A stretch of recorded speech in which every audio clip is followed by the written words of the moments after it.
Meet Gunjir, the John Wick of his world, the most feared legendary assassin to ever walk the earth. But plot twist, this same killing machine is now living life as a totally average high school kid. Don't let the uniform fool you, though. He's still got all the moves and completely demolishes a crew of thugs like it's just another Tuesday. After wiping out his targets from the shadows, he's ready to embrace a quiet new life as a normal high school student. But to understand how he got here, we need to rewind to his backstory. This dude was the #1 assassin, hands down, and he was on his very last mission before retiring for good. Closing in on his target, Chairman Akagi, he moves with inhuman speed, literally dodging bullets and taking out every single guard in his way. Akagi knew he was a dead man and started begging for his life, but that's when Hayate shows up.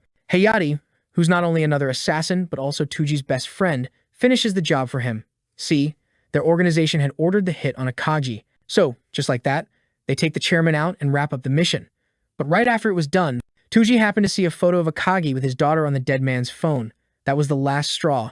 He was done with the life of killing and decided to retire on the spot. Toji heads home to his girlfriend, Mai, who's waiting to make him a nice, home-cooked meal. Meanwhile, on the way back, Hayate is just gushing about Toji's skills, going on about how he's the absolute best, the #1 assassin. Even though everyone is terrified of Toji's name, Hayate figures that kind of reputation is a huge advantage in their line of work. He's pretty bummed out that his best friend is quitting for good, but our boy Toji is done with the grind and just wants to live a normal life. It all started when he met his girlfriend, Mai. Now, he just wants a quiet life with her and their dog, John, who gave him a kind of warmth he'd never known before in his cold, bloody career.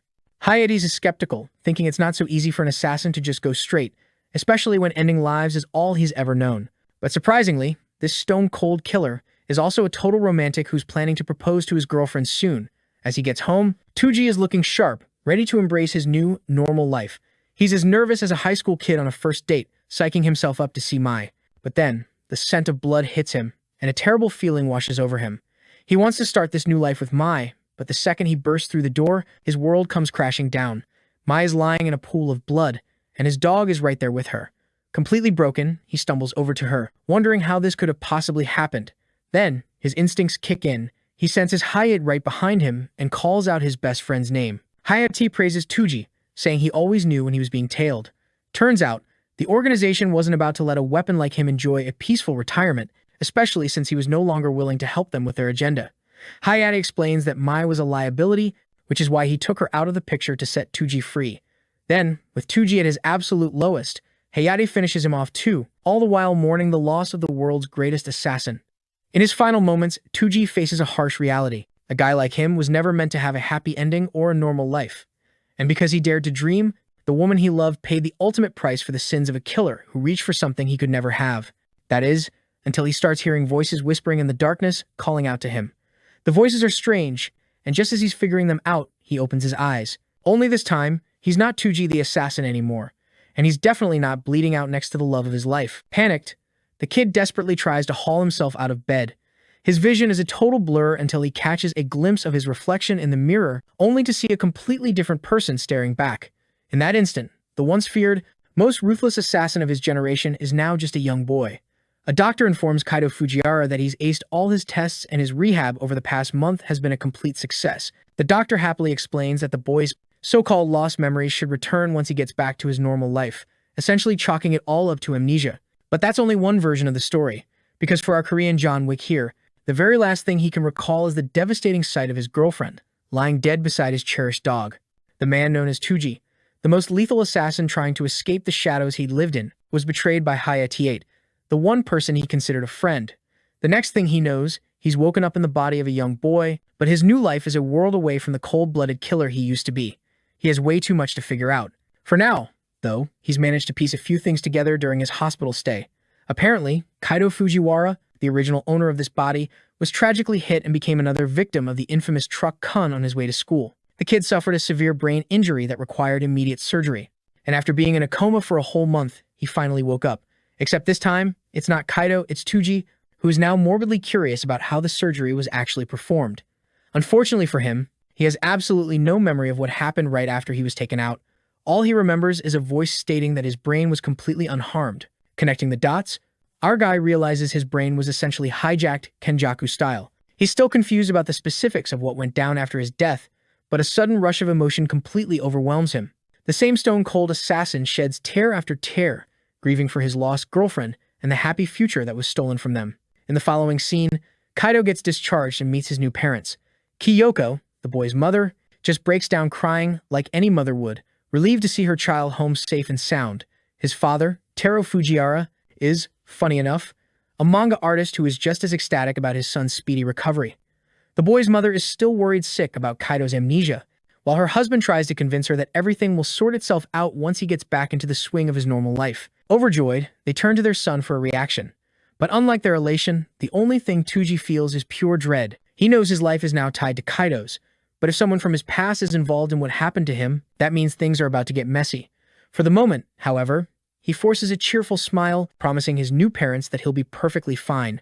Because on the inside, the world's deadliest assassin has decided to just blend in for now. We cut to them arriving at their house.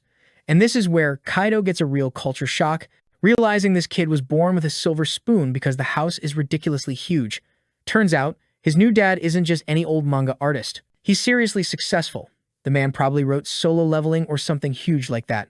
And yes, now, before you all dogpile me in the comments, I'm well aware it's a manhwa. Also, his mom comes from a family of famous doctors, so there's that. Kyoko points the kid toward his room, and once he steps inside, Kaido takes a moment to just soak it all in. The assassin in him immediately notices how tidy the room is, with everything perfectly organized. And to be honest, it doesn't look any different from a normal high schooler's bedroom.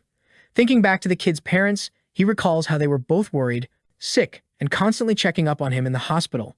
It's clear that Kaido is loved and treasured by his family, and that thought reminds the assassin of his girlfriend's only wish, for him to find happiness. This is the very kind of happiness the assassin could never have in his old life. If anything, our assassin, Toji, is determined not to live in a way that would disappoint Kaido's parents. Then, something strange catches his eye. An interesting photograph. This one doesn't just show the kid's parents, but another family of 3 as well.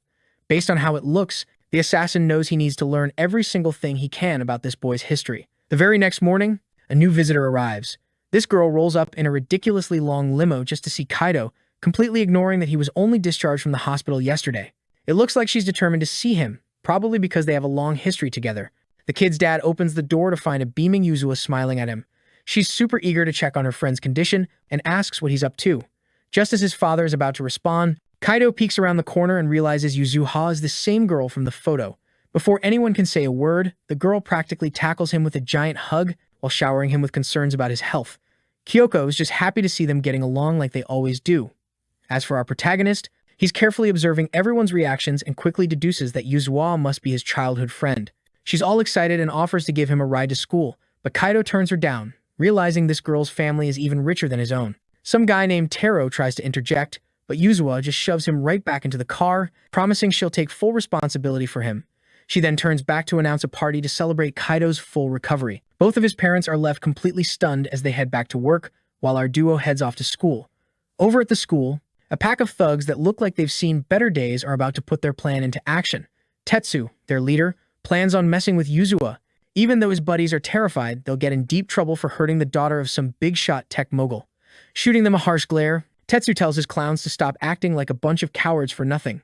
He argues that they're already in too deep after taking money from a certain individual, which means they have no choice but to go through with the job. That's just the kind of person they're involved with. As they're talking over their sinister plans, Yuzua's fancy ride pulls up to the curb. Except this time, they're surprised to see some guy getting out of the car with her. One of his goons explains that the guy is just a normal kid who happens to be her childhood friend and was recently in an accident.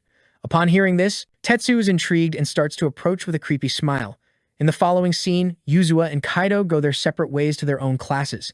Our assassin takes a moment to analyze her personality, concluding that she's a kind friend who watches over him like a protective big sister. Stepping into his new classroom, Kaido gets his first real taste of a normal life since he's never actually been to a proper school. The clueless guy asks where he's supposed to sit, and one of the classmates actually seems pretty happy to see him. But that friendly smile completely vanishes, replaced by pure terror, the second he spots the massive Tetsu looming right behind Kaido. This intimidating jerk immediately starts trouble, telling Kaido there's no spot for him in this class and that he'd better come with them. A moment later, the goons drag him outside, while our clueless hero is still wondering if he even has a desk in there. Remembering how these punks were snickering before, Kaido gets the feeling they're definitely just messing with him, especially with the way they're staring him down now.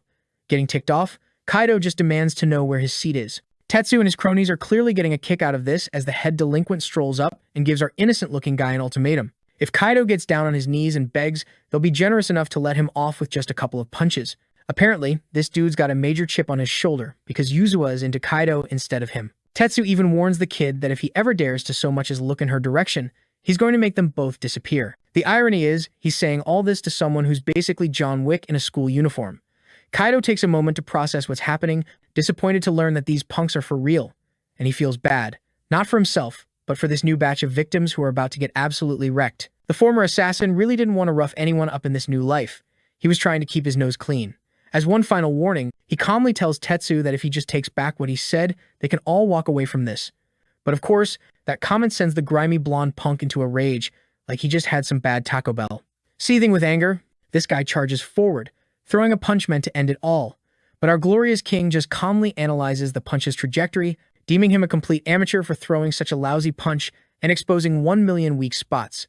The attack is so pathetically slow that Kaido doesn't even break a sweat, shattering Tetsu's confidence with a single, effortless counterpunch.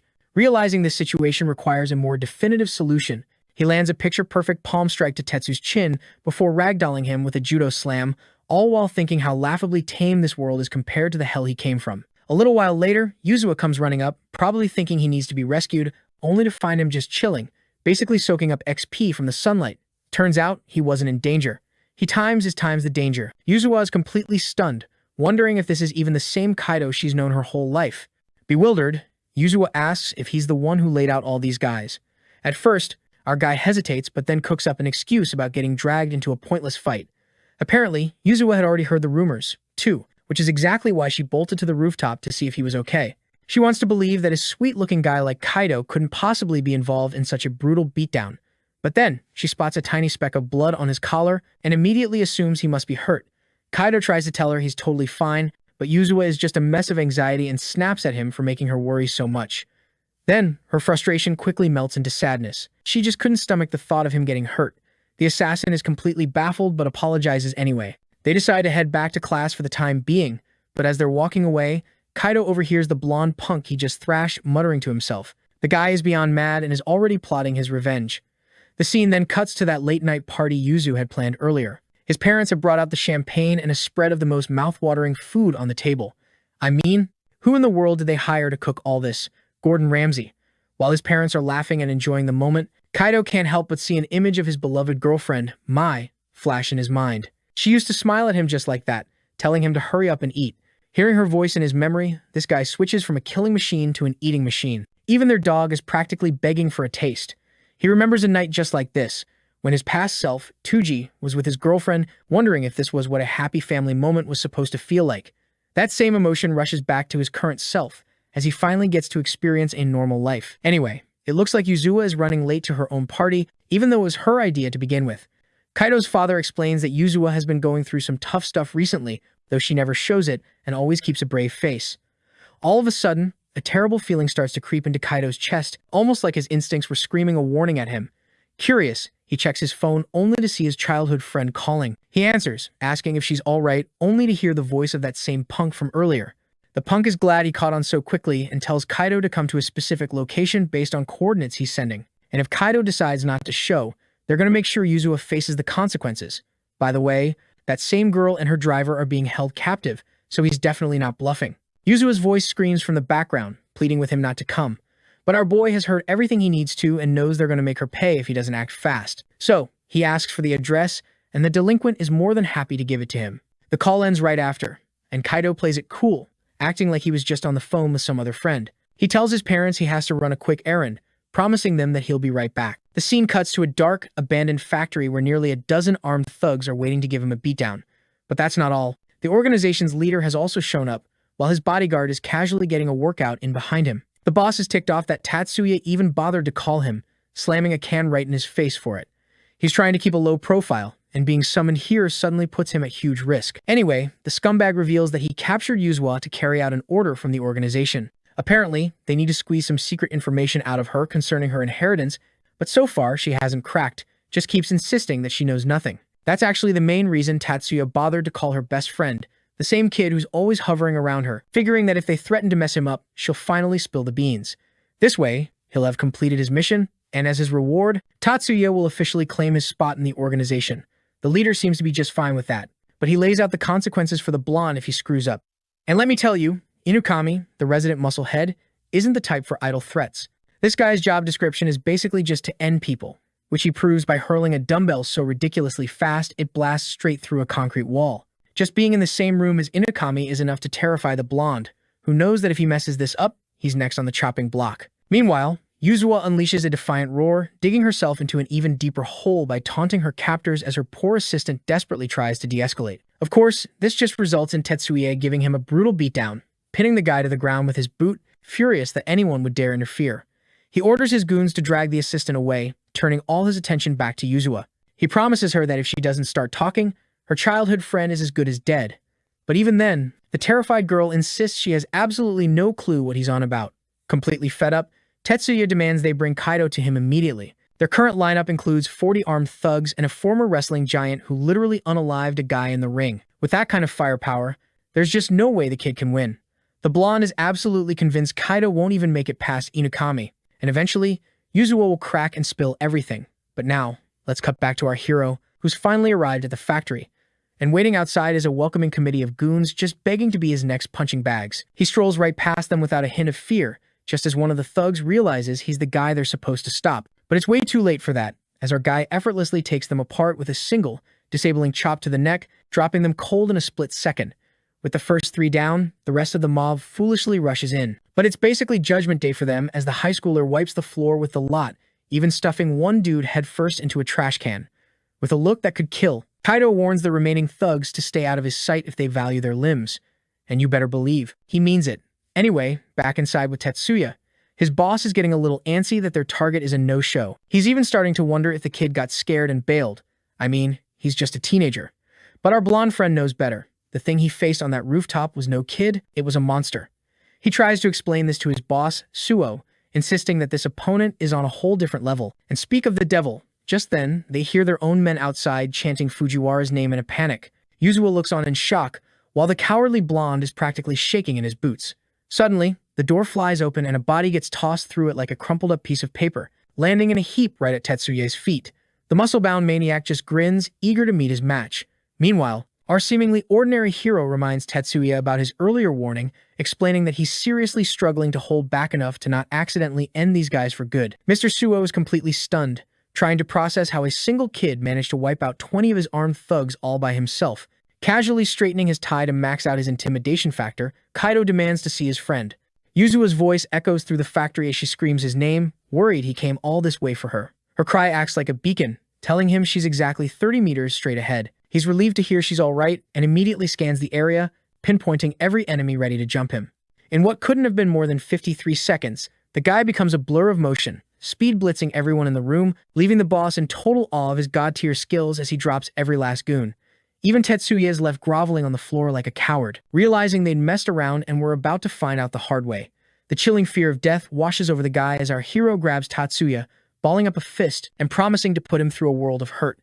In the blink of an eye, our protagonist unleashes a flurry of lightning-fast punches, methodically shattering Tatsuya's clavicles, lower ribs, and elbows. And as if that agonizing pain wasn't enough, our guy sends him flying into the nearest wall with just a simple push. Mr. Suo's goons are completely terrified. They want absolutely no part of getting wrecked by our hero. Their first instinct is to bolt, but Suo quickly reminds them they're on the clock.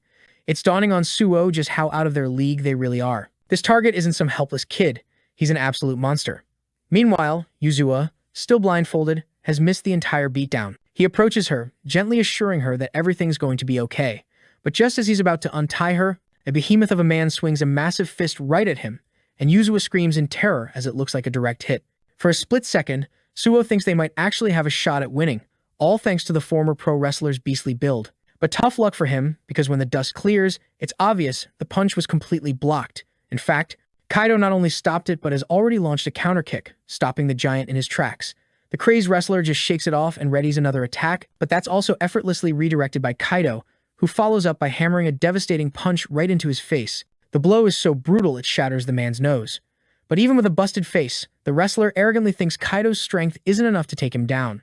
After trading a few hits, our assassin quickly sizes him up. This guy is definitely the strongest of the crew, and since he's stuck in the body of a high school kid, it's not so easy to just one-shot a brute this size like he normally would. So, he decides to change tactics. Just as the wrestler swings for the fences, our boy moves like a blur, vanishing from his sight and instantly targeting Inagami's ribs. From there, Kaido unleashes a relentless barrage of strikes, all focused on that one single spot, kneeing and punching away until the mountain of muscle finally feels true terror right before he's knocked completely out. Call him David, because he just took down Goliath. Seeing their absolute unit of a wrestler get folded like a cheap suit, the remaining 6 guys book it out of there, which is probably the smartest thing they've done all day.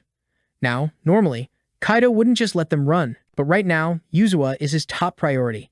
He quickly unties her and flashes a reassuring smile, telling her how relieved he is to see she's okay. He lets Yuzua know the situation is handled and that Kawaii, her assistant, is going to be fine, too. Naturally, a terrifying ordeal like this isn't something a normal girl just brushes off, so Kaido can't help but wonder if she's scared. But in a hilarious twist, she grabs his tie, and instead of a thank you, she completely goes off on him for picking the absolute craziest way to handle things. I mean, he could have just called the cops or, told an adult. But no, this guy had to make a grand movie entrance and take on 40 dudes all by himself.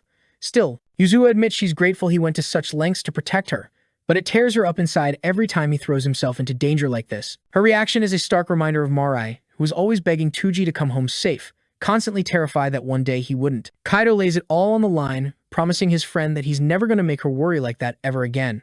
Their sweet moment gets totally ruined by the groans of Kawaii, the poor dude who got his butt kicked for absolutely nothing. Kaido then hears the wail of police sirens and knows the cops have arrived, telling everyone it's high time they head home. Meanwhile, on the other side of town, Suo barely got away and is still trying to wrap his head around how the muscle-bound idiot couldn't even stop that monster of a kid. It turns out this guy reports to his own boss, who sounds like some kind of major kingpin in the criminal underworld. This intimidating boss reveals that he dispatched a Lancelot to take care of the kid. Now that the boy has completely wrecked the Great Will Organization's plans, he's got a big price on his head, but before we see that play out, let's get back to our guy's situation. He's at home, chilling on his bed, feeling guilty that he made his parents sick with worry by running off on his own. While his folks are sleeping peacefully, Kaido can't stop thinking about how freaked out they were when he finally came back. Thankfully, the cops didn't drag him in for questioning, since he wasn't really involved in the end. As for those thugs, their real mission is still a total mystery to him. And then there's the fact that the man in charge, Suo, vanished into thin air after the whole fiasco. From the way things look, Kaido senses that something far more dangerous is lurking in the shadows.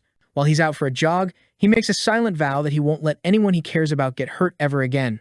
All of a sudden, a flurry of projectiles comes flying at him, forcing him to leap high into the air to dodge. The attacker is completely stunned that the kid actually dodged them all. But here's the thing, Kaido already knew someone was tailing him home, which is precisely why he stepped outside, basically serving himself up as a perfect target for the spy. Turning to face the man, Kaido just straight up asks him what he wants. The creepy bastard is actually impressed the kid spotted him, even from inside his bedroom. He admits it's the first time he's ever been caught like that, which confirms this kid is definitely not some ordinary brat. Giving credit where it's due, Kaido compliments the spy on his stealth, noting he's on a whole other level compared to the goons back at the factory. Based on those two facts alone, it's obvious this guy doesn't operate in the world of normal people, which begs the question of why he was spying on Kaido in the first place. Kaido's stalker seems pretty impressed himself, guessing that the kid must have ties to his shadowy line of work. But our boy plays it cool, sticking to his story about being just an average high school student. Done with the small talk, the man draws his blades, preparing for their final showdown. The whole scene feels eerily familiar to our protagonist, reminding him of his past life. The assassin before him makes a formal declaration. This is the end of the line for Fujiwara Kaido. This man is Sanjo of the Great Will Organization, holding the rank of number 67. As he settles into a fighting stance, Kaido recalls that he too was once a part of that very same organization. Now, let's cut to the headquarters of the Great Will. Council member Akatsuki is furious that even after abducting Yuzua, they've come up with absolutely no new leads. Akatsuki grumbles that they should have just sent in a lance for the mission from the start to get it over with quickly. Now, let's pull back a bit and dig into why this organization is such a big deal. This organization is powerful enough to plunge the world into chaos, boasting a roster of 1,000 assassins, and out of all of them, the top 100 are the absolute elite, earning the title of Lance. Every Lance is so skilled, they have a nearly perfect 100% success rate on their missions. On that note, Minami and Akatsuki are in on this as well. Minami drops a bombshell. They're hunting for a legendary treasure that could completely shift the world's balance of power. This treasure is known as Fenrir's Seed, and they believe Yuzua is the current keeper of this sacred item.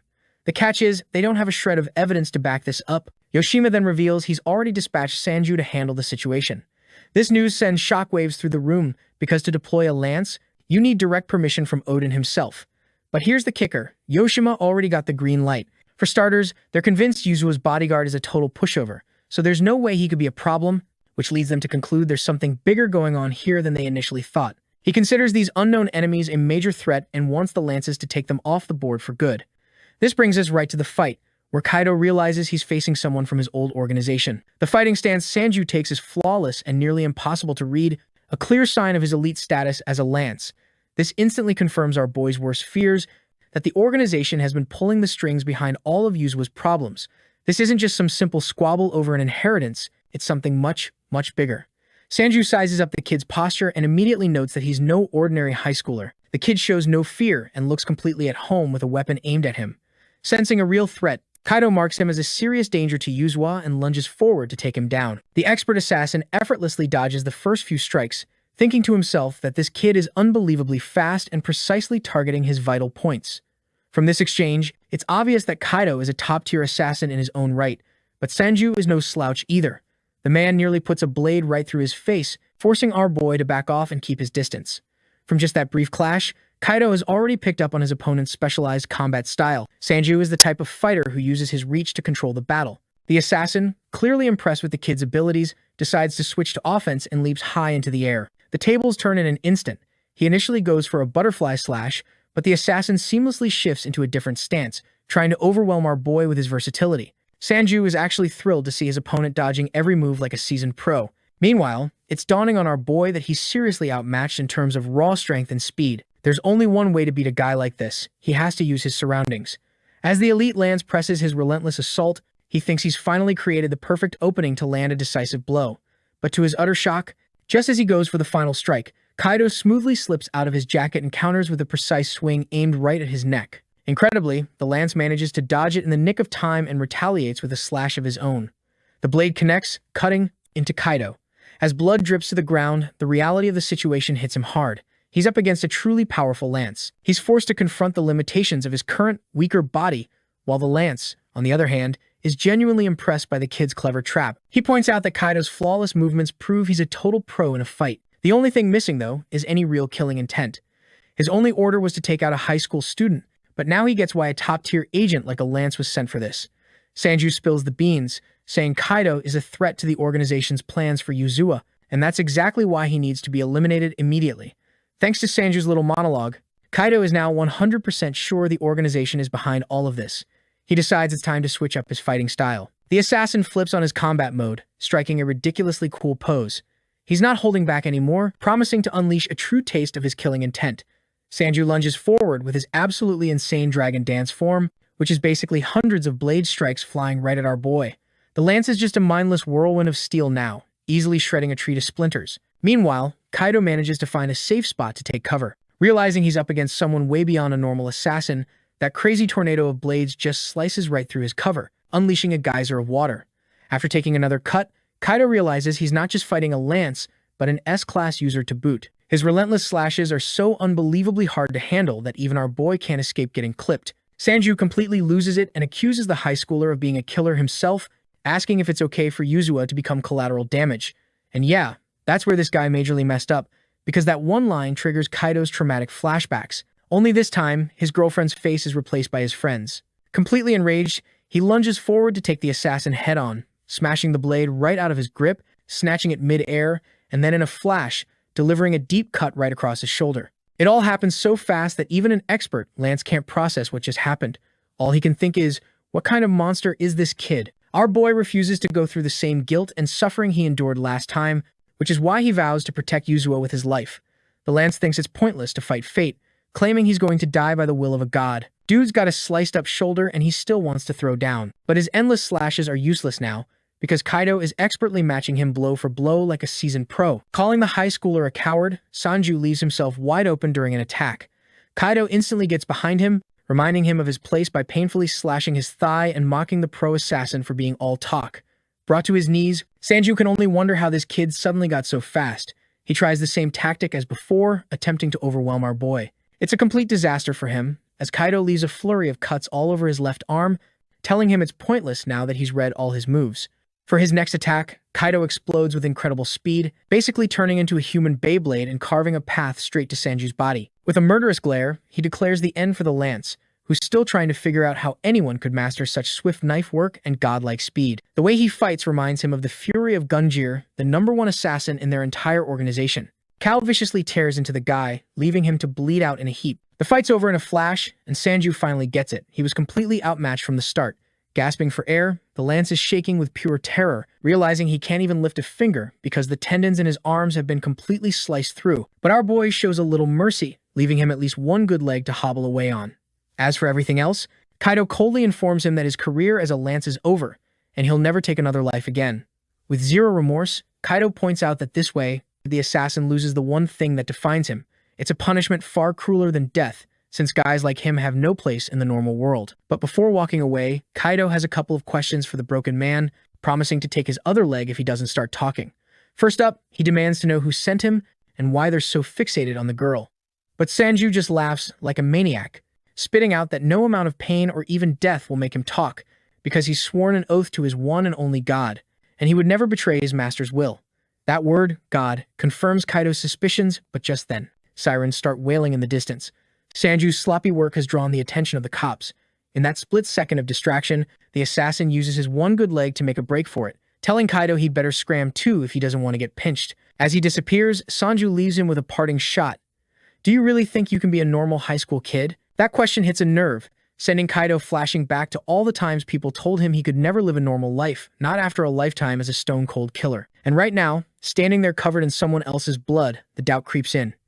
Is any part of him really normal? Can he truly call himself a high school student?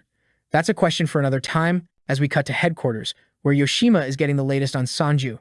Izumo reports that their lance was completely taken apart, so much so that he's permanently out of commission. Akatsuki is floored, completely blown away by Kaido's skill in taking down a professional hitman, while Izumo, practically buzzing with excitement, confirms their opponent was an absolute monster. Apparently, Sanju said the guy's movements were just like Gunjir's, a name that immediately makes everyone in the room go silent. Even Akatsuki scoffs, thinking it's a huge exaggeration to compare some random kid to the legendary Gunjir, the greatest knife wielder who ever lived. Izumo gets why they're skeptical. After all, you don't just throw the name Gunjir around. Minami steps in to break up the argument as Akatsuki starts complaining about the importance of the Toji. But either way, they all have to admit that Yuzua's new bodyguard is seriously powerful. He didn't just mess up their plans, he also completely neutralized a Lance-level operative. With things escalating this quickly, Yoshima and the team know they can't just sit back and watch anymore. The whole incident leaves Yoshima wondering just who this Kaido Fujiwara really is. Meanwhile, our boy gets back to his room and secretly starts patching up his own wounds. He's clearly going through a major identity crisis, struggling with the fact that he's supposed to be a normal high school kid, not the assassin he once was. The problem is, he still has to get Yuzua out of the organization's crosshairs, and now that he's taken down a lance, he's just painted an even bigger target on his own back. In a body this weak, he's practically useless. So Kaido vows to grind hard and get his strength back. If he wants to protect this peaceful life, he's got to do whatever it takes to keep it safe. Speaking of threats, over at the Great Will organization, Akatsuki volunteers, expressing a serious interest in making this mystery man his personal target. They're all a bit shocked, but Izumo thinks it's a brilliant move for a threat on this level. After all, if this guy is truly comparable to someone like Toji, a run-of-the-mill lance isn't going to make the cut. A very curious Akatsuki is more than happy to leverage his authority to eliminate the problem. And by the way, this dude is the real deal. He's ranked 9th in the world and is one of the deadliest assassins around. A day goes by after Yuzua's kidnapping, and Kaido's parents and Yuzua throw him a massive welcome home party to celebrate his release from the hospital. To show his fatherly love, his dad presents the omurice she supposedly worked his tail off to make, though that's a bit of a stretch, considering the dish looks downright demonic. After that, Yuzua announces she also made something extra special for him, placing a plate of mouth-watering beef stew right in front of him. With a proud smile, she tells him to dig into her masterpiece while it's still hot. The moment the flavor hits his tongue, our boy is instantly thrown into a flashback of the day he left his old life behind. He remembers Mai asking him if he was going to be out late yet again. But that time, he promised her he'd be home for dinner, saying he just needed to meet someone and pick up a thing or two, completely hiding the truth about his work. Mai was thrilled to hear that, especially because she was making his all-time favorite beef stew that day, which made him incredibly happy. Then, with a serious look in his eyes, he told her he had something important to share when he got back, right before he walked out the door, and she waved goodbye with her precious smile, holding a happy Johnny boy in her arms. As he's eating the beef stew in the present, Kaido is crushed by the sad reality that he never got to tell her he was quitting his life as an assassin to be with her. Yuzua gets annoyed seeing his crestfallen expression and asks if her cooking really tastes that bad. But our boy suddenly starts chowing down on her food like it's his last meal on Earth. Almost tearing up, he tells her it's delicious. Yuzua is overjoyed to hear that, and his mother chimes in that there's plenty more where that came from if he's got the appetite for it. He takes in the scene, his father setting a pan on fire in the background and Yuzua smiling, enjoying a piece of cake. Our hero is grateful from the bottom of his heart to have such a warm and loving family. Later on, he walks Yuzua home, knowing things have gotten much more dangerous. He asks her if she's noticed anything unusual happening around her since the incident, but she says her house is surrounded by police, so she feels totally safe for the time being. Confused, Kaido then asks why her butler isn't with her. She admits she personally asked him to stay away because he's so suffocatingly annoying that it's impossible to have fun with him around. In any case, she lets him know she had an amazing time at his house, admitting it's been a very long time since she's been able to laugh so freely. Her expression then turns somber as she confesses she's been feeling really down ever since she lost her father. Hearing this, our boy is rendered completely speechless, and Yuzua realizes she hadn't told him yet, not wanting to worsen his amnesia with such heartbreaking news. She explains that it all went down about 2 months back, right around the time of the car wreck that put him in a coma. It clicks for Kaido, that's why she was so torn up about almost losing him back then, but she put on a brave face, hiding all her sadness behind that super cheerful personality of hers. Our boy says he's sorry for making her worry, but Yuzua just brushes it off, saying it's no biggie and pointing out he hasn't changed one bit, which totally catches him off guard. Then she reconsiders, thinking he has matured a little, but remembers that even when he was just a little kid, he had this habit of jumping into fights with kids way bigger than him whenever they tried to bully Yuzua, even knowing he was totally outmatched. And just like old times, he came charging in when she got kidnapped, though she missed all his awesome moves because she was blindfolded the whole time. Yuzua gets a little suspicious and asks him how, exactly, he managed to save her. Our boy totally dodges the question by saying everyone who saw him got spooked and ran, which, technically, is true, since he went full-on monster and dismantled their buddies. This just makes Yuzua even more skeptical. Still, she figures it doesn't really matter as long as he's brave enough to show up for her when things get rough. Yuzua admits she was scared out of her wits when those thugs were threatening her and Kaido, but the moment she saw his face, shining brighter than the sun, she felt genuinely happy. And for that, she thanks him. And smooth as ever, our boy tells her he'll come save her as many times as it takes, which makes her blush as red as a tomato. After that, the flustered girl tells him to scoot in closer and whips out her phone to snap a cute selfie with him. Super proud of how the picture turned out, she declares she's making it her new wallpaper to remember this awesome day, completely oblivious to the crazy rumors this might start at school. But then, Yuzua mutters that it'll also help her move on. Seeing Kaido worrying about her so soon after his own near-death experience inspires her to finally let go of the grief from her dad's sudden passing. Our boy cracks a smile, realizing that Yuzua is fighting her own battles, just like he is, and it just fuels his desire to protect his precious childhood friend even more. But just then, he's completely floored when she pulls out her phone and shows him a picture of her dad. His soul just about leaves his body when he recognizes the man in the photo. He has to ask if that man is really her father, and she just replies, "Wow, your amnesia must be bad. My dad was always so nice to you." With a serious look, she mentions that a lot of people used to talk trash about her father, but he was always wonderful to her, and that's why she loved him with all her heart. Staring at the photo of Yuzua's dad giving her a piggyback ride, Kaido remembers seeing that exact same picture as a phone wallpaper right after he completed his final mission. The realization hits him like a ton of bricks, piercing every fiber of his being. He's the one who took Yuzua's father away from her. Noticing how down he looks, Yuzua asks why he's gone so quiet all of a sudden. Meanwhile, Kaido is just trying to process it all, standing here in front of the daughter of the Akagi group's chairman, the very man he took out in cold blood. He desperately tries to rationalize. He tells himself that Heidi was the one who pulled the trigger, and that he never would have taken the job if he'd known the target was her dad. But the guilt is crushing him because he just blindly followed the Great Will's orders, believing that Chairman Akagi had betrayed the organization and therefore had to be eliminated. What makes him feel even worse is that back then, he didn't feel a single thing. And now, he's dragged Yuzua into this mess, putting her in grave danger. So he's debating whether to tell her the truth, that he used to be an agent for the very organization that ordered her father's assassination. He clenches his jaw, completely frustrated and unable to make a decision. The next day at school, he's just sitting there quietly at his desk while all the girls in class are buzzing with excitement about the new transfer student who's coming, obviously hoping it's a hot guy. In the end, our hero decides to keep his mouth shut, figuring the organization won't stop coming for him just because he took out one single lance. So, his only real choice is to keep protecting her, no matter what it takes.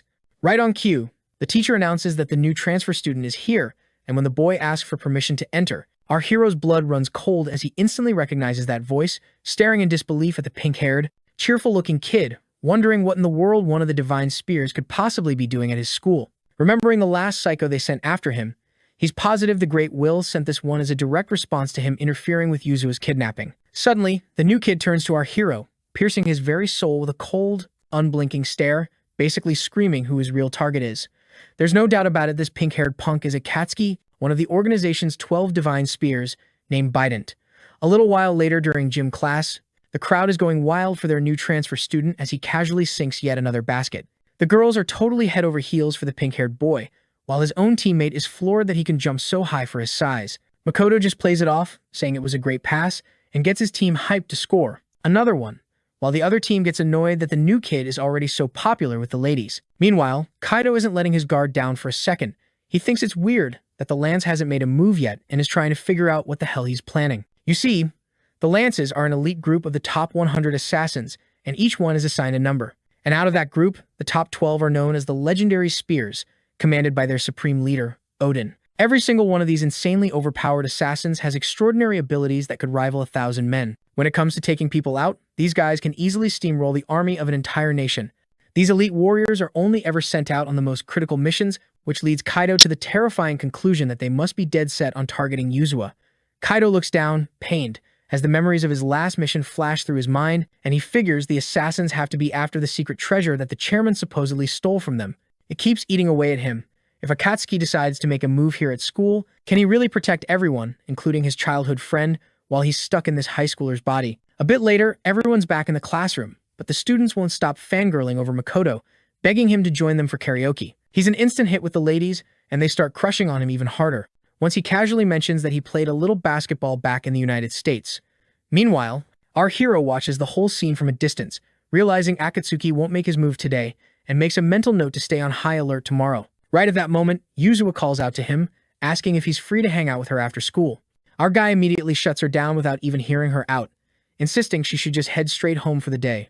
But out of the blue, a hand lands on his shoulder, and Makoto pops up from behind, cheerfully greeting Yuzua by name. This instantly sends alarm bells ringing in Kaido's head, convincing him that this guy is seriously making a move on Yuzua. Makoto introduces himself, but Yuzua points out he's already famous as the hot new guy everyone at school is talking about. She then asks how he even knows her name, considering they've never actually been introduced. The cheerful transfer student tells her with a carefree smile that he knows she's the high schooler who inherited the Akagi group fortune, which completely throws her for a loop. Her mood suddenly sours as Makoto goes on to say his father is indebted to the chairman. Because of that, he was told to look after her. But just as he tries to invite her somewhere, our hero jumps in, claiming he hurt his finger during practice and needs to go to the nurse's office, all while shooting Makoto a cold death stare. The look is enough to convince Makoto to play along, and the two boys take their leave from Yuzua. She looks back with a smile, thanking Kaido for once again protecting her from weirdos. A few moments later, the two guys are standing on the rooftop. Makoto is admiring the view, going on about how awesome it is to be in the prime of your high school youth. He then turns to Kaido and jokingly asks if he brought him up there for a love confession or something, but our boy just gives him the silent treatment. Makoto just laughs it off and adds that Yuzua is honestly pretty cute up close, but he says he can hardly believe she's actually the chairman's daughter. Kaido cuts straight to the chase and demands to know what his real goal is, wondering if this is revenge for the purple-haired guy. The transfer student looks as unbothered as ever and casually asks if Kaido is the one who took out Sanjo. He starts sizing him up, finding it impressive that he managed to beat Sanjo with only a couple of minor injuries. But our hero just repeats his question, getting more visibly ticked off by the second. The assassin finally drops his innocent facade and admits he wants to get his hands on the secret treasure Yuzua inherited from her father. This confirms all of our hero's suspicions. Akatsuki explains they don't even know what the treasure is, they're just gathering intel for now. He offers our hero a chance to join their organization, mentioning he's stronger than some of their current assassins. The guy adds that they only target bad guys and make some seriously good money. And since he's so close to Yuzua, she might even spill the beans on the treasure's location to him. Akatsuki gives him a nasty smile, warning Kaido that it's a pretty sweet deal, since it's the only way both he and the girl might survive this encounter. He then walks to the edge of the roof and holds out his hand, warning Kaido that if he tries to resist, innocent students are going to get caught in the crossfire.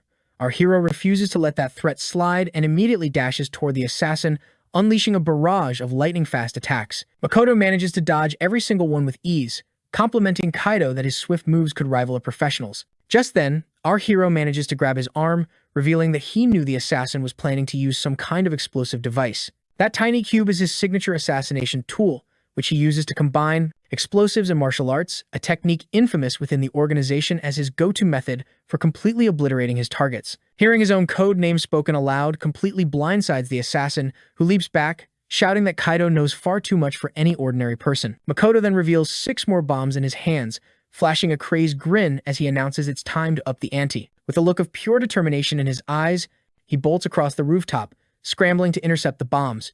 He manages to snatch the first 3 before racing toward the others. Our boy then pulls a slick parkour move over a wall and impressively catches the other 3 with his feet. Makoto watches the whole spectacle, remarking that Kaido is anything but normal before suddenly hurling another bomb toward the school grounds below.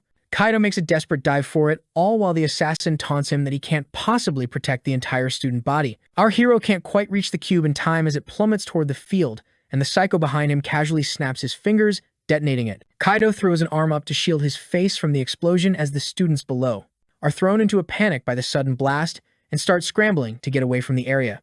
Makoto coolly reassures him that he'd set it to detonate midair so no one would get hurt, calling it a little bonus for catching 6 of the bombs. Kaido is about to lose it, but Makoto cuts him off, revealing even more bombs while demanding to know who he really is and if he'll join them. After considering it for a brief moment, our boy replies that he's just a normal high school student and there's no way in hell he'd ever join their crew. Makoto looks genuinely disappointed by this answer, figuring Kaido won't be convinced until a few people disappear, but our hero counters by simply dropping a single name, Gunjir. The name alone makes the assassin whip around with a wild look in his eyes, as Kaido calmly states that he himself was once known as Gunjir. Just as the school's PA system starts blaring an evacuation order, Makoto glares down at our hero, enraged that he would dare speak Gunjir's name, but Kaido reveals he was just buying time. And before Makoto can even process what's happening, school officials burst onto the rooftop to check for any students left behind. The pink-haired punk gives him a 3-day deadline to join them, warning that refusing is a choice he will live to regret. After that, the students are let out early because of the explosion, and the school is buzzing with talk about how no one was hurt in the huge blast, which is when Yuzuha asks Kaido why he isn't heading home. Kaido explains he has something important to handle first and urges her to stay home, suspecting the explosion was another attack aimed at her. Right on cue, Kawai passionately declares that he's increased safety measures and has even started learning martial arts just to protect Yuzuha. However, his over-the-top display of enthusiasm only seems to annoy her. Yuzuha tells Kaido to text her if anything happens, and he agrees, but the moment she drives off, his gaze snaps back to Makoto, letting him know he isn't fooling anyone. Meanwhile, as Makoto observes our hero, he's absolutely certain that Toji would never let anyone disgrace the name of Gunjir. Later, on the local train, our boy hopes his gambit worked to divert Akatsuki's attention away from Yuzuha and put it squarely on himself. He recalls that even though Akatsuki is the youngest of the Divine Spears, his skills are the real deal. Clenching his fist, he mulls over how he's gotten used to this new body, but he's still got a long way to go before he can actually fight a Divine Spear. That realization makes him worry he might actually lose when they face off in 3 days. However, it does absolutely nothing to shake his resolve to protect Yuzuha, even if it means he has to put that pink-haired punk down for good. Just then, our guy hops off at Shibuya Station and makes a beeline for the very spot where he was first killed. He vaults onto the balcony, questioning why he even came, since it's not like Mariah would be waiting for him. When the door suddenly creaks open, he immediately suspects it might be a trap laid by the organization. But that doesn't stop him from waltzing into the apartment, only to find the crime scene has been scrubbed clean, while the rest of the place is untouched. In that instant, he hears a sound and snaps into a fighting stance, expecting some assassin to jump out. But he's totally floored to see his dog, John, standing there wagging his tail. John lets out an excited bark as the good boy rushes toward him. Our hero then notices the frisbee in his mouth, a sight that instantly throws him back to the days when he and May would play fetch with John at the park. His eyes well up with tears as he realizes the dog still remembers him after all this time. Just then, something in the corner of his eye catches his attention, and he spots a photo of himself, Mirai, and John all together at the beach. It reminds him of a time they were on a road trip, and she confessed that although she never quite understood his line of work, Mai always just wanted him to be happy. He replied that he was satisfied with his life and would die protecting her, but Mai simply told him that a dead man can't be happy, and she wished he would just try living for once. Now, with tears streaming down his face, our hero is racked with guilt that he could never make her happy and that she's now just a memory. After that emotional trip, he gets back home and tells his family that a couple had to give up their dog due to some tough circumstances. So, he brought the dog home and asked if maybe they could keep him. Before he can even start pleading, Taro immediately agrees to adopt the dog, and Kyoto suggests they take turns on walk duty. When they ask for the dog's name, he explains his last owners called him John. Later, he shoots a text to Yuzuha asking if anything's happened yet. She replies that it's been pretty boring. She then mentions hearing about his new dog and asks if she can come over to pet him, but he tells her not to come just yet, a confident smile on his face as he knows exactly what needs to be done. With that, he calls Akatsuki. Akatsuki answers with a sneer, asking if he's already chickened out, since the 3 days aren't even up. But our guy says he's done with the games and is ready to serve Akatsuki a beatdown on the school rooftop before dawn, vowing to end this once and for all, because he is Gunjir. Upon hearing the name Gunjir, Akatsuki flies into such a rage that he completely crushes the phone in his hand. In his mind, someone like Kaido could never hold a candle to Lord Toji, who was the very definition of a perfect assassin. And yet, despite that, Kaido dares to claim the name Gunjir right to his face. This brings us to 3 years earlier, in the Middle East. The two of them were working a dangerous mission together. At one point, Akatsuki made a fatal error that got him completely surrounded by hostiles. His left arm was blown clean off, and it was clear he was about to die. Just when he thought it was all over, Toji showed up out of nowhere and took down every last enemy in a flash. Akatsuki gave him his thanks, admitting he only survived because of that blast, and told him to make sure he got back in one piece, promising he'd handle the rest of the mission himself. The very next morning, the two of them face off on the school rooftop. Akatsuki casually asks Kaido what he's playing at, showing up for a fight dressed in his school uniform. Kaido fires back that his plan is to beat him first, then head to class like nothing happened. Laughing, Akatsuki says they're on the same wavelength and adds that since yesterday, he can't stop thinking about how Kaido's moves are a dead ringer for Gunjir's. He confesses that he used to look up to him, but now that Kaido has given him a first-hand taste of Gunjir's presence, he'll never forgive him for it not until he's blasted him into tiny bits of charcoal. With a sly grin, Akatsuki mentions he has a little secret to share before they get started. He reveals he's rigged the school with bombs, and since his left prosthetic arm is wired directly into his brain, he can set them off instantly with just a twitch of his fingers. So, if Kaido loses this fight, a whole lot of people are going to get hurt, and the only way to stop it is to cut the link between his arm and his brain, which leaves just two choices. Either take off his arm or scramble his brain. But Kaido calmly points out a third option. The bombs can't go off if Akatsuki is knocked out cold. Akatsuki seems genuinely shocked to hear this, but Kaido just reminds him, "I told you, I know you." As Kaido braces for a fight, he makes it clear he didn't come here to end him, just to stop him. With a confident smirk, Kaido asks if Akatsuki really thinks he has what it takes. Then, without a second's warning, he lunges forward and unleashes a furious attack. Akatsuki barely manages to dodge it, but our boy realizes his only edge is knowing Akatsuki's playbook and personality, because this new body's physical stats are way below his originals. Akatsuki hurls a few bombs into the air, and when they go off, the flash and bang are meant to blind and deafen his target. He immediately follows up with a mean left hook, but since Kaido has seen this trick before, he easily sidesteps it and moves in to plant a punch right in Akatsuki's chest. But midair, Akatsuki twists his body and dodges the blow. Then he counters with a brutal punch of his own, sending Kaido soaring through the air. As Kaido gets his footing, Akatsuki comments that flying back to absorb the impact was a smart move, because a direct hit from that prosthetic would have completely shattered his arm. With a threatening grin, Akatsuki warns him that if he really is Gunjir, then this is just a taste of what he's capable of. That one punch already cracked Kaido's ribs, and he realizes that divine spears aren't the kind of opponents you can beat just by knowing their moves. Kaido thinks to himself that as an assassin, a quiet life was never in the cards for him. Still, if he's alive, there has to be a reason. No matter who he's up against, he's going to win without taking a life. He'll survive for everyone who's counting on him. Fueled by sheer determination, he throws the hardest punch he can muster, and the two trade a flurry of blows. But then a sharp pain suddenly shoots through Kaido's head. Akatsuki seizes the opening, unleashing a relentless flurry of strikes. Kaido desperately tries to evade them, but he can't dodge every single one. He tells himself he has to get better at reading his opponent's movements. Akatsuki lands a heavy kick, sending Kaido skidding across the rooftop. With some distance between them now, Akatsuki hurls another bomb and detonates it. A massive explosion erupts, and he rushes in for the finishing blow. But since Kaido knows his every move, he's already prepared. Akatsuki throws a full-force punch, but Kaido easily blocks it, telling him that he can feel his rage and killing intent. But an attack like this won't even come close to breaking his spirit. He declares he'll take all of Akatsuki's anger and swallow it whole. Sensing that something is off, Akatsuki jumps backward. Meanwhile, Kaido clutches his head as his senses heighten to an insane degree, allowing him to detect not only the physical objects around him, but also the assassin's consciousness itself. Akatsuki is caught completely off guard by the sudden change in demeanor and wonders what in the world just happened. He's thinking he launched that last attack right from Kaido's blind spot.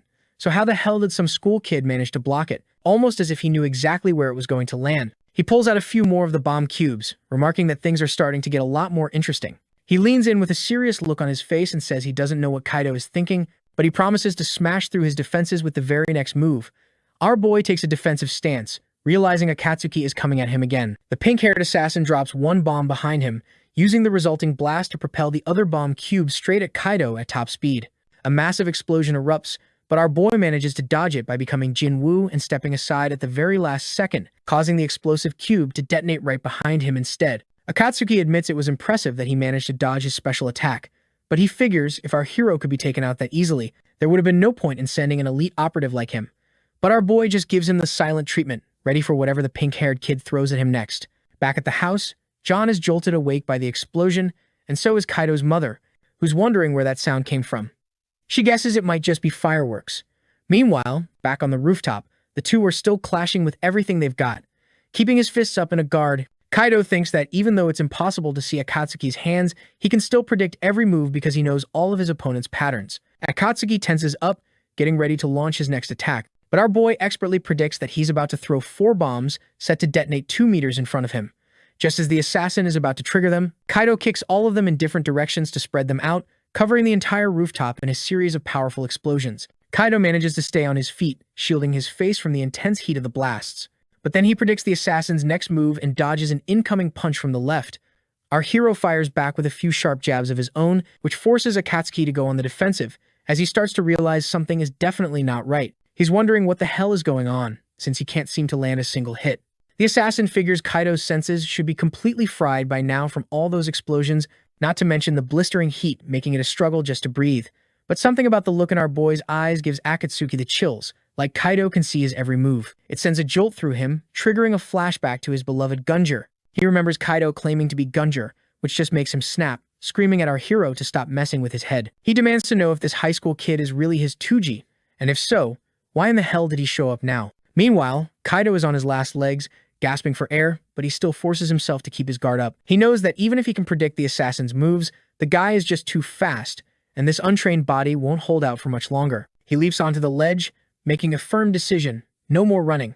At that exact moment, Akatsuki smirks, thinking he's finally cornered his prey. He scoops up a handful of bombs, thinking it doesn't matter if his moves are predictable, and dares Kaido to dodge this as he hurls the explosive cubes right at him. In that split second, our hero's focus narrows, and he charges forward with every last shred of his strength, vowing to himself that he'll never cause anyone pain again. Akatsuki detonates the bombs, and the entire rooftop erupts in a flash as bright as the Sunday, but Kaido doesn't stop, pushing forward even after being completely blinded by the blast. He senses the assassin right in front of him and swings, but Akatsuki dodges and counters with a bomb-laced knuckle sandwich aimed right at our boy's face. But Kaido reads him like an open book, blocking the punch with his elbow, completely catching Akatsuki off guard, then immediately follows up with a devastating elbow strike to the jaw. But he isn't done yet.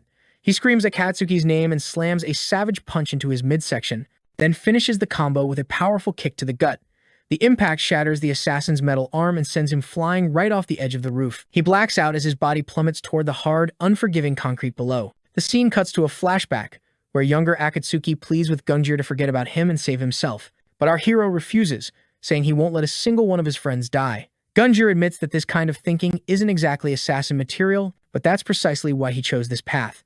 It doesn't matter how powerful the enemy is, he's going to follow his own brand of justice. Back in the present, Akatsuki wakes up and asks Kaido why he saved his life. Kaido just shrugs, saying his only goal was to defuse the bomb. Taking him out for good never even crossed his mind. The assassin cracks a smirk, telling Kaido he's crazy if he thinks he can take down the entire organization by himself. But Kaido doesn't waver, insisting he will, no matter what. It's the only form of justice he can cling to as a former assassin. Those familiar words and that determined look stun Akatsuki, reminding him so much of Gunjir, as Kaido declares that he doesn't care if it's the Great Will or Odin himself. He vows to take them all down. The sheer audacity of that statement makes Akatsuki just burst out laughing. He repeats Kaido's declaration, calling him completely insane for even thinking it.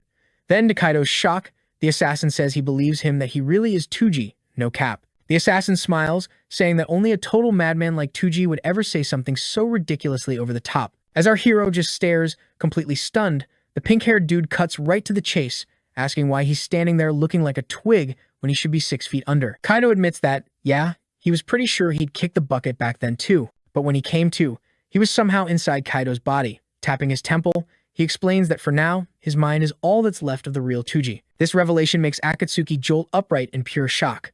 Our hero then drops another bombshell, saying the one who ordered the hit could only have been Odin. The name alone is enough to completely drain the color from Akatsuki's face. Kaido tells him he absolutely has to get stronger and asks if Akatsuki will help him, a request that sends the assassin flashing back to that moment once again. Akatsuki just lets out another laugh, telling him to get serious and stop messing around. Picking up his metal arm, he declares that he can't kill him now, no matter who gives the order, because he knows for sure Kaido is really Toji. Our hero then asks if he plans on going back to the organization. But the assassin flat out rejects the idea, saying there's no way he can go back after failing a mission this spectacularly.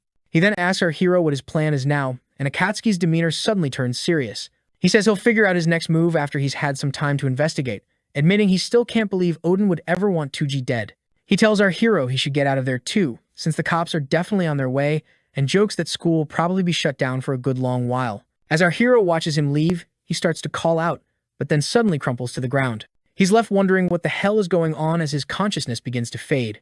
Meanwhile, a few mysterious figures appear on the scene and move to retrieve Gunjir according to plan.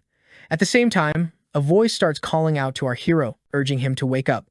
Confused, he wonders where the voice is coming from as his eyes flutter open and he looks around. He has no idea where he is, until the stunning realization dawns on him he's back in his own body. The voice speaks again, saying he's finally awake and explaining that the two of them are now part of each other.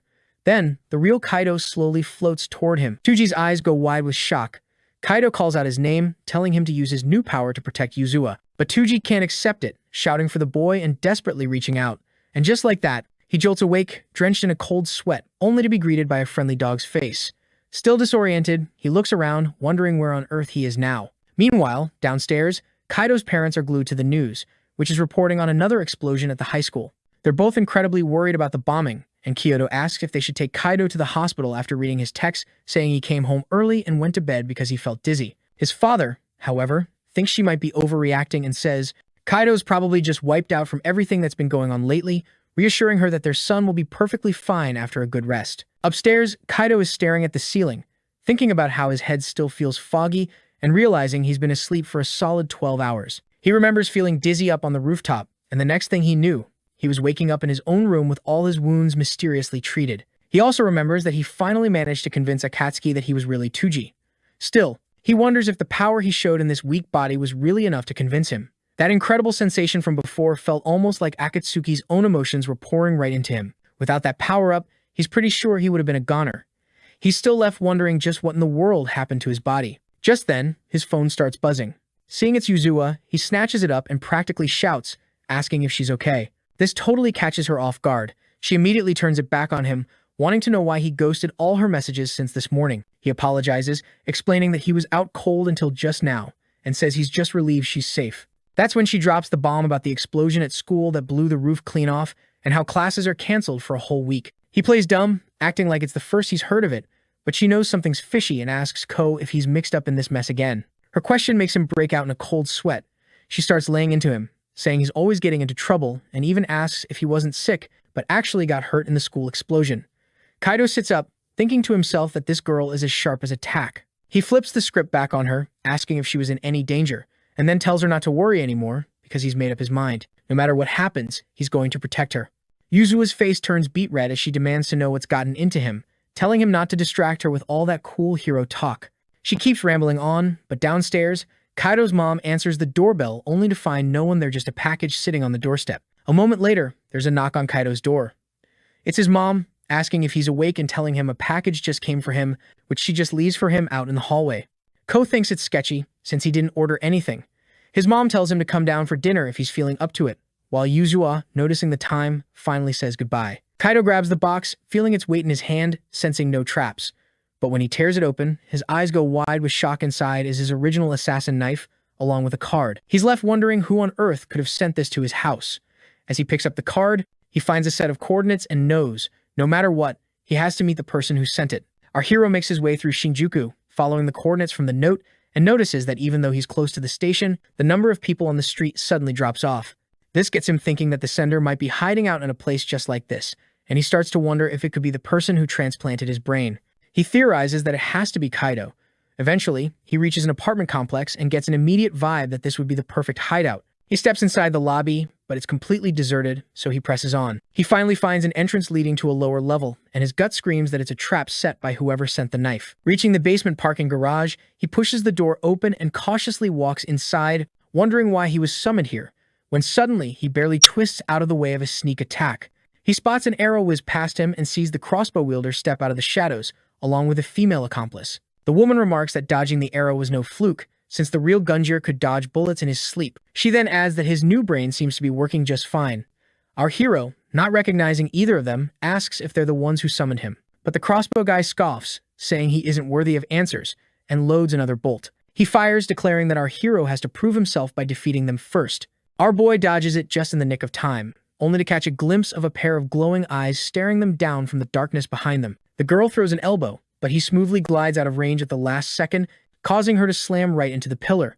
In that split second, he sizes them up, figuring the duo is at a mid-level lance tier. And as she comes lunging at him again, he parries her punches, all while recognizing their classic organization tactic: create an opening with a crossbow, then finish it with close-quarters combat. Just then, the other guy throws a hook from behind, but our boy pivots on a dime and moves in for a double tap, landing a brutal uppercut to the girl's stomach and a roundhouse kick square on the man's chin. The impact sends her flying as he staggers back, wondering what in the world just hit him before he lunges forward again. But our guy sees every move coming from a mile away, just like in their last fight. He predicts his opponent will open with a 4-strike combo, starting with a downward slash from the left. He realizes he doesn't even need to dodge, so he simply blocks the first hit and drives a sharp jab into his chest. As the fight wears on, his spatial awareness and reaction speed, along with his ability to predict attacks, level up dramatically, letting him completely overwhelm the two assassins. The woman quickly realizes they weren't just defeated by some kid, but by the most lethal killer in their entire organization, the one known as Gunjir. At that moment, the crossbow user laughs, admitting our hero isn't half bad, but says playtime is over as he reaches into his pocket. His partner yells at him to stop, reminding him that it's against their orders. He shouts back that there's no way he's walking away after being humiliated like this. Suddenly, a third voice cuts in, telling him to stand down. A familiar figure steps into the light, greeting our hero as Toji, and remarking that his brain transplant was a complete success.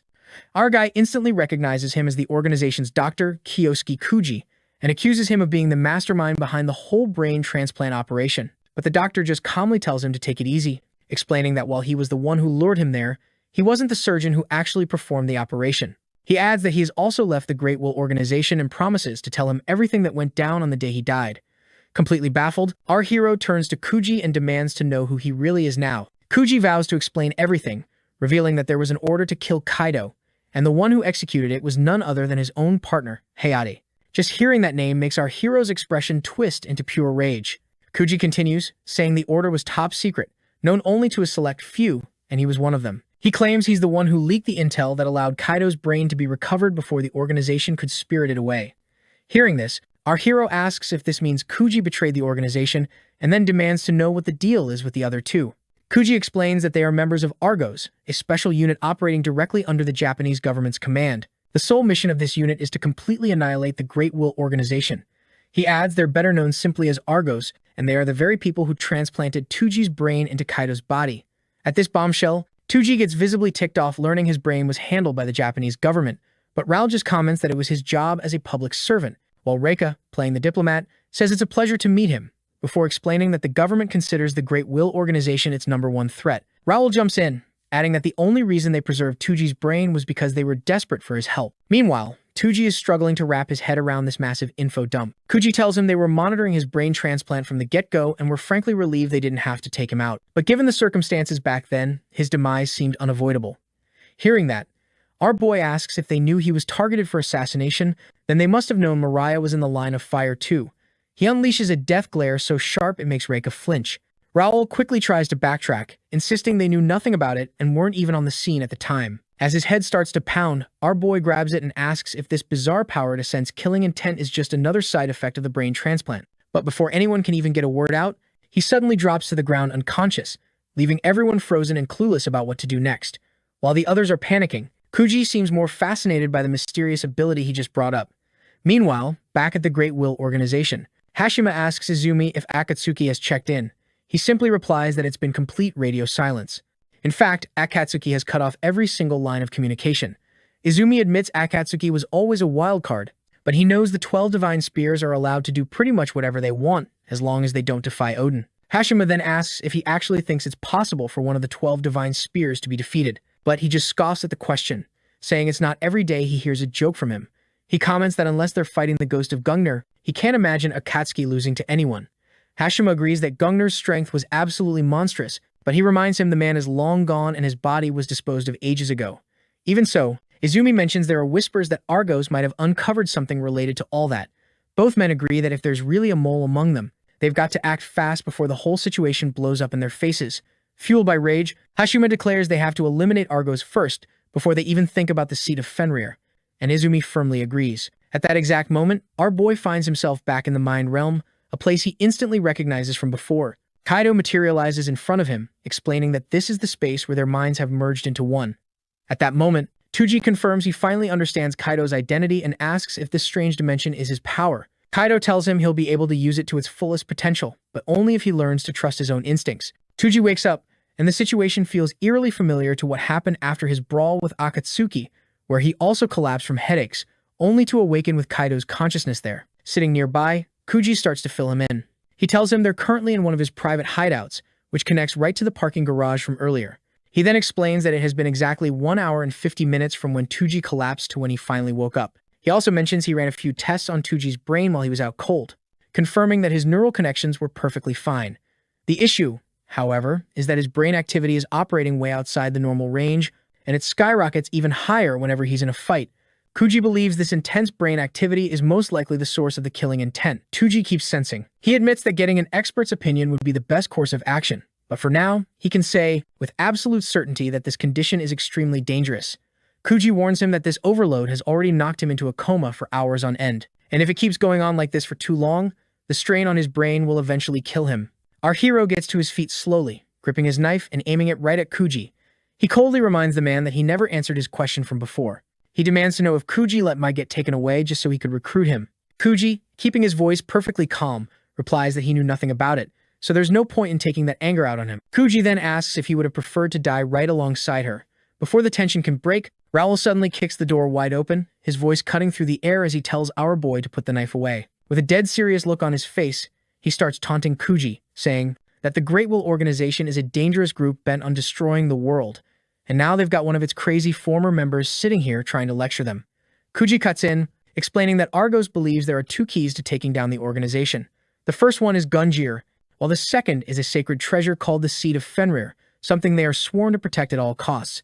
Hearing this, our hero's mind immediately flashes back to when Akatsuki went after Yuzua for that very same reason. He then asks what it is they expect him to do. Hearing this, Raoul wastes no time jumping in with another jab, saying that he's finally starting to sound cooperative. But Toji assures them, stating that taking down the organization is something he already decided to do, with or without them. And Raoul agrees, admitting that a shared goal makes him a lot easier to trust. With that settled, Kuji lays out their plan. They're going to target one of the organization's core facilities, the very one where our hero used to work. Very few people even know it exists. It's the research institute where they conducted studies on forced human evolution under a project known as Avalon. It's also home to a special team completely dedicated to researching the Seed of Fenrir. If they can just investigate Avalon, they'll be able to uncover everything about the treasure.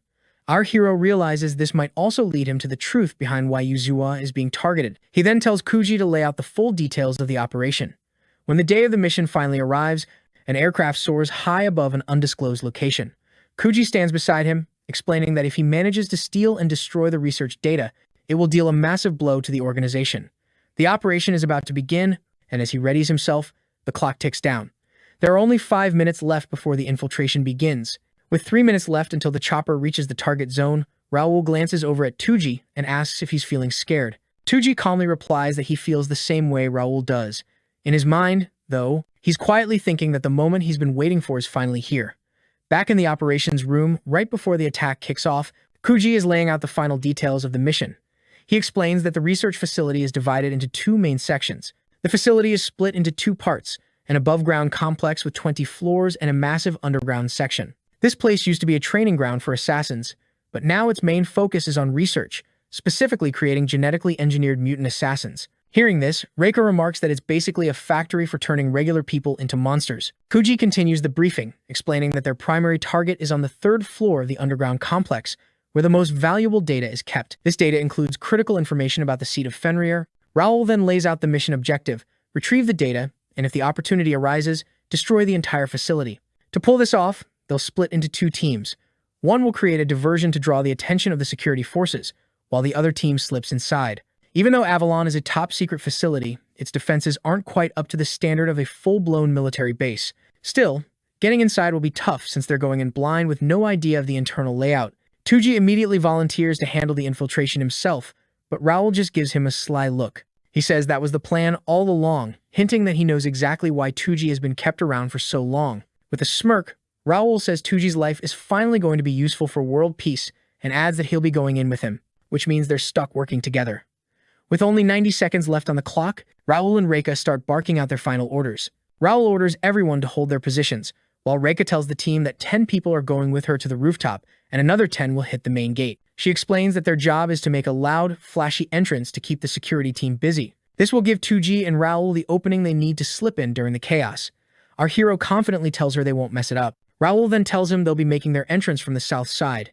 Just then, the ramp opens. Raoul complains that he can't see a thing through the thick clouds, but Toji replies that he can feel Avalon's presence right below them. As they near their drop zone, Toji turns to Raoul and declares that he's done being Gunjir.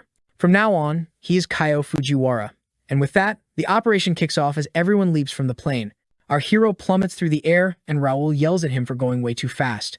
But Toji isn't listening. His mind is focused on the fact that this is the Great Will's assassin training facility, and he's finally going to find out why they're targeting Yuzua. Once they hit the deployment altitude, everyone pops their chutes and lands safely on the ground. Raoul is furious with Toji, thinking the kid was about to get himself splattered, but it turns out Toji is a pro at crazy stunts like that. Clearly annoyed by all the yelling, Toji just tells him to hurry up and hide his parachute before they get spotted. They duck into the bushes to scout the area, and Raoul notes that everything's going smoothly, just like Kugi said it would. This means they should have no problem infiltrating through the southern entrance.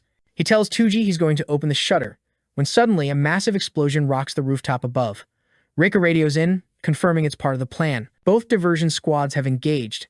She tells them to get inside the facility, now. As Raoul heaves the shutter open, our boy braces himself, knowing the real battle is just beginning. Raoul tells him to take point, promising to cover his back. Suddenly, sirens blare through the complex, an emergency announcement ordering all security to the rooftop and main gate to deal with suspicious activity. The researchers inside start to panic, wondering who would be insane enough to attack the organization's headquarters. With the security teams distracted, Toji and Raoul make their move, darting through the corridors. Raoul thinks to himself that Reika's diversion is working perfectly, but a chill runs down his spine. It's far too quiet for his liking. Just then, Toji senses 4 hostiles approaching. He instantly ducks around a corner, setting up an ambush. He drops the first man with a single blow to the head, causing the others to immediately open fire. But Toji is a blur, weaving through the bullets and taking the rest down with lethal precision. Raoul is completely floored by how fast he dispatched 4 assassins with just a knife. He can't help but wonder just how much power Toji was holding back when they fought earlier. Toji snaps him out of it, saying the stairs are just ahead and they need to hustle.